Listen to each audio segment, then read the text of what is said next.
briefing. I'm Sergeant Speckmeyer with the UC Falls Police Department. We will kick things off this morning with Chief Toom.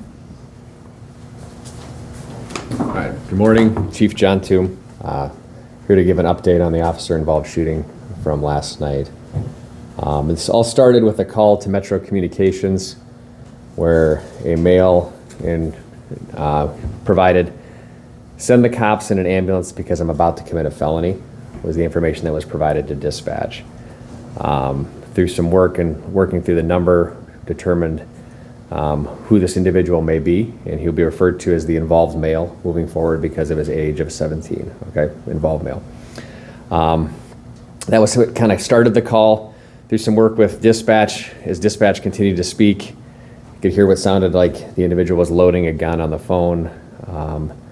Wouldn't give the name, but said that they were at their ex's house, and ex ruined his life, and he was done with his life, and he was ready to shoot anyone or be shot by anyone.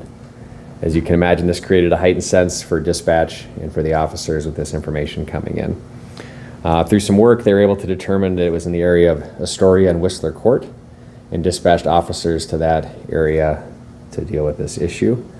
And again, continuing to speak with dispatch, the individual provided that, again, that they were at their ex's house and they're going to shoot somebody in the face and get shot himself potentially is what was coming in. We were able to determine through looking at the phone number and looking at the facts that are available who this ex and what this family, what this residence may be. We're able to get a hold of them on phone, confirm they were at home in this area of Astoria and Whistler Court, and that they were all inside, and that they also had just received a message from the involved male making similar comments about what was going to take place. As officers came into the area, they advised that family to shelter in place, and we dispatched officers to that house to protect that house and what eventually would unfold. As officers came into the area, they did make contact with the male who was just, I think, less than about half a block from the house or in the immediate vicinity of that house. The male immediately displayed a handgun, and officers began to dialogue with the individual. On scene just happened to be a on-duty crisis negotiator, another officer who was a supervisor, was also CIT trained, and they attempted to talk to the individual to get him to drop the gun, and were unsuccessful in producing productive negotiations with that individual. After a short term, a 40 millimeter less lethal impact launcher, which we've kind of covered in the past as one of our primary less lethal tools, was deployed, was ineffective. At that point, the male raised the weapon at the officers, and officers returned fire with one shot, striking the male, knocking him to the ground, immediately went up and rendered aid to the individual, and were able to work on him on scene and then get him to the hospital. Upon also then evaluating the scene, it was determined that this was a facsimile handgun. And this is something that we've seen play out in other parts of the country as well. We can see from the information provided and what was being provided to officers up until that point by the involved party, but then it was a facsimile handgun. And again, that's one of the dangers of some of these. So with that, the scene was secured as per usual protocol. DCI will come out and do the investigation. And again, this will be our 8th officer-involved shooting since last November. So I think it was October, end of October. So we work very well with them. We're confident in their abilities and look forward to the conclusion of that investigation. As obviously you see, this is a rapid, tense, rapidly evolving situation with the information provided to our officers, creating a very, very unique circumstance. The involved male, again, because of his age, details will be limited as to what we usually can talk about, but even more so what we can talk about, as there are some other elements that are different with a person of that age. So I can entertain limited questions, but understand I'll be even more limited than what I could normally talk about in those circumstances. Was anybody injured during the incident? Just the individual the involved male. What's his current status? I cannot comment on his current status because of age and things of that nature. So we'll work through that. Again, just kind of a little bit limited on what we can talk about. That he was 17, correct? 17-year-old male, yeah. 17-year-old male from Sioux Falls. Yes. And will he be charged with any crimes? So as with juveniles, it's kind of there's quite a few charges that would qualify under this, and we'll let the court system work that out. We'll file our reports, the details and facts that led up to this, and then work with the state's attorney. We talk with the state's attorney's office all the time, and they'll go through it and figure out what the best course of action is for this individual. In some cases in the past, when, I guess, violent offense is committed by someone under the age of 18, they're automatically, I guess, charged as an adult. Yeah. Would this be the case here? That would be inappropriate for me to comment on, just because that's the state's attorney realm for them to kind of go through. And you're right, Alfonso, that's kind of, there's different varieties of how they work through these cases.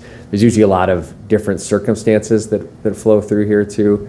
And so again, premature for us to speculate on that. He said the firearm was recovered, but it wasn't a real gun? It was a facsimile, yeah. What does that mean? So, again, I wasn't there to handle it, but there's a variety of, and we've seen some of the facsimile airsoft type, simulated type firearms that people use. And again, we'll let DCI handle the details, because as we've seen in the past, we hit pause, secure the scene, let DCI come in and really dig into it. But it was, that much we know, and we wanted to be transparent about that up front. Because again, it's a tragic situation anytime anybody gets shot, right? And we want to just be full disclosure on that as the report comes out.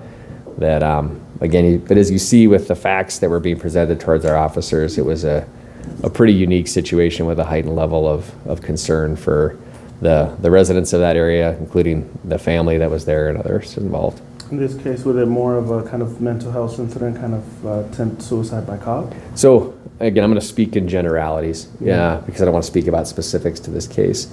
You can look throughout the country and see similar suicide by cop type situations, right? And you see how they get constructed and how they get put together. And it is a phenomenon that we've seen even locally, but also on a national scale. Again, it's something that we always need to be aware of, and it speaks, again, the phenomenon, not this incident, but the phenomenon itself speaks to overall mental health and the mental health crisis that sometimes people experience. It's like swatting yourself. It's an interesting observation. He said basically like swatting yourself. Well, it's creating an environment that really is steering towards a really risky or dangerous conclusion.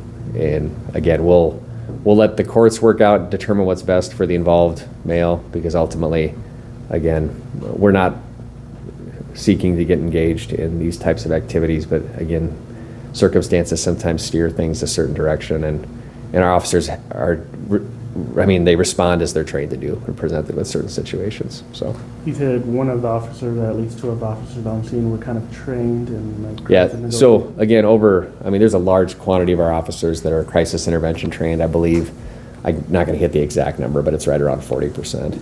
And then some of our specialty units, whether it's SWAT or crisis negotiators or CNU, we often call them, are on duty and on patrol, because we don't have full-time teams, they're collateral duty teams. So we had a on-duty member who was on CNU and a crisis intervention trained officer. And again, it's nice to have people in training and positions when you need them, and we've seen it time and time again where that's really helped and really made a difference. However, in this situation, it still had what we say, not a result we're looking for. We always want a peaceful resolution and a peaceful surrender in those situations. Can you speak to how many shots were fired? Yeah, one. And then there's a 40 millimeter was used as well. So Where was the suspect struck? not going to get into those details. That's for a DCI type report. You mentioned that this is the 8th officer-involved shooting since October, and just Yeah. yesterday we were talking about, how it's, Yeah. it's getting increasingly dangerous for Yeah. officers. Of course, it's obviously every situation is unique, of course, and you find out details afterwards, but heading, before that conclusion, like you've mentioned, you're pretty much talking through about, what we have to expect. You could expect anything, and is this kind of one of those exact situations? Well, you're talking about, and it's a good point you bring this up. Like, there is each incident that we've had is uniquely different in how it's presented, right, and how it's played out. And again, there is no, and that's why as law enforcement, it's really important that we have a professional police department full of great officers who make critical decisions and understand situations in the moment and really play them as they unfold. Because ultimately, law enforcement kind of has to play the hand they're dealt sometimes in these circumstances, because we're not the ones determining action, we're responding to action. And so, yeah, I think it's something that each one's been unique and a little bit different. And this one had some unique elements to it, absolutely. And it's, you always find out what the full picture is probably, after an event Yep. like this happens, of course, but it's tough, I'm sure, for those officers and for dispatch going in ahead of time, because, there's some things you don't know. Yeah, exactly. Things may And, not be and again, that's worked why the standard is a reasonableness standard. What a reasonably trained officer in that situation would know with training and experience given and going into that circumstance. So there's a lot of Supreme Court case courses if you really want to dig in, to Graham v. Connor and some other ones out there. So, any other questions regarding this incident? Like I said, just because of the involved male's age, we'll be very limited in what we say, as we have been in the past with some juvenile things. And again, I was on the phone with the state's attorney this morning, just talking through some things, making sure we have full understanding, and we do. How long was that the incident, I guess, take place over? I think Was it a standoff or was it pretty? it was a pretty. I think the time of call, I believe, was 5:11, and I don't have it in front of me, but pretty much within, I believe, like 20 to 25 minutes, this was all developing. It all happened in one scene, one area? Yeah, one area basically. So And was he Yeah. not on the scene when he made the initial call? Was he planning on heading over to? he was already there. He was already is there? what we think at this point, Mhm. just because of how quickly that unfolded. Was he outside the home? Like I said, when officers arrived and they had kind of taken up positions, they were kind of establishing a perimeter or a contact team, and within a block, they quickly discovered that individual was there. And he doesn't reside in that neighborhood, right? So he resides away from that neighborhood. Okay, so he doesn't live Yeah, in the neighborhood. yeah. So he made his way there, and he called himself in. Yeah, called our own dispatch, and kind of some of those quotes I gave you, which is, again, very unique for a police call. We're not often forewarned of something like that, where the involved party is calling our dispatch, and dispatch is getting some auditory feedback from what sounds like weapons being loaded and stuff like that. So it's, again, a unique situation, and one we wanted to just give as much as we could today, because we want to make sure that we're being as transparent as we can about that. So, thanks. Appreciate it.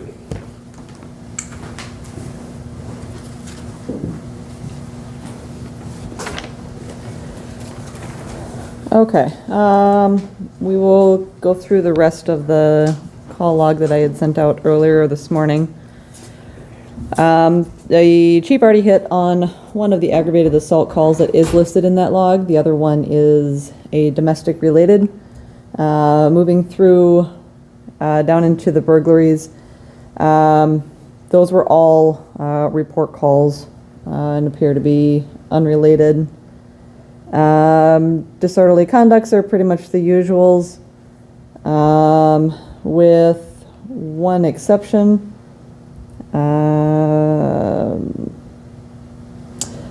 There was a call in the area of 15th Street and Euclid Avenue, where a individual ended up being arrested for felony animal cruelty as a result of an incident involving a dog at that location, where the dog ended up passing away as a result of the injuries. The subject involved in that particular incident, who was arrested on the felony animal cruelty charge, is Stephen, Stephen. Last name, I'm just going to spell it for you, Mcilwain. He's a 21-year-old male resident of Sioux Falls. Continuing through the embezzlements and family offenses, along with all of the frauds and larcenies, are all case reports, with nothing unusual with any of those outside of just a report nature. Moving through the narcotics, those are also all report calls or minor small amounts with some paraphernalia associated with it. Moving through the sex offenses are all case reports. All of the simple assaults that are included in the log itself are all domestic related. Then moving through the stolen vehicles, each one of those is a case report with no arrests being made on any of those. With regards to the vandalisms, we do have two that are in fairly close proximity to each other around the, looks like 6th Avenue and 15th Street. Two of those actually had windows that were broken out of vehicles. Like I said, fairly close proximity and close time range to each other, so I don't have any information with regards to any involved parties, and those are just reports in that particular area, so something to be aware of. And that gets us to the end of the log. Does anybody have any questions? All right. Thank you so much for coming. Everybody have a great day. Thank you.